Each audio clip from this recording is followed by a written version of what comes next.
काहे अक्टूबर में हो गई सगाई, आई दिसंबर तो हो गई विदाई। नया साल में घूमा बाबू बन के तू बहुआ।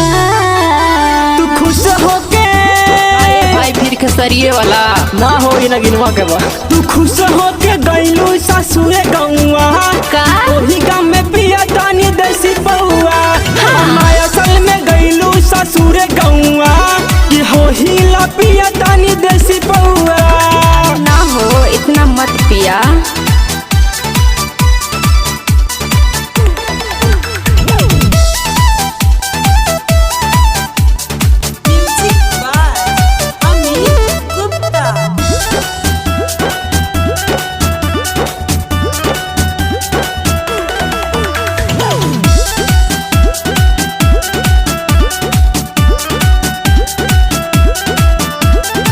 छोड़ी के गइलू काबन हमरो सजावा, इधर से दादा ससुरारी में मजाबा।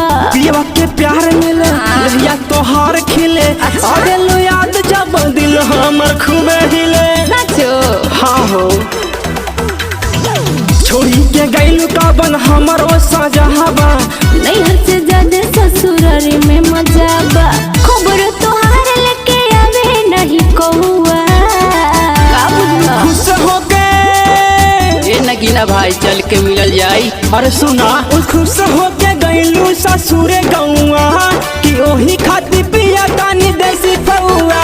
कि नया साल में गइलू ससुरे गौवा गइलू सीला पिया तानी देसी फौआ। तानी देसी फौआ हमरो मजबूरी रहा। अलबेला रिकॉर्डिंग स्टूडियो इमामगंज। नया साल में गइलू ससुरे गौवा कि होही ला पिया तानी देसी फौआ। कहले अशोक तोहर देह गाइल फाइल, पहले से तोहरे नुह करने को। ए बाबू बुझू ना गोरी हो ना गिना के प्यार के रहते तब ना घुमैती महल ताज के। अच्छा कहले दीपा के तोहर देह गाइल फाइल, पहले से तोहरे नुह करने को। बाबू वाला मेला खाई गईले घिजमुआ। तू खुश होके लाए मर्द पहले पिया लो। तू खुश होके गइलू ससुरे गौवा कि ओही खाती पिया तानी देसी बहुआ। हम नया साल में गइलू ससुरे गौवा कि ओही खाती पिया तानी देसी बहुआ। अरे मुगई बेखा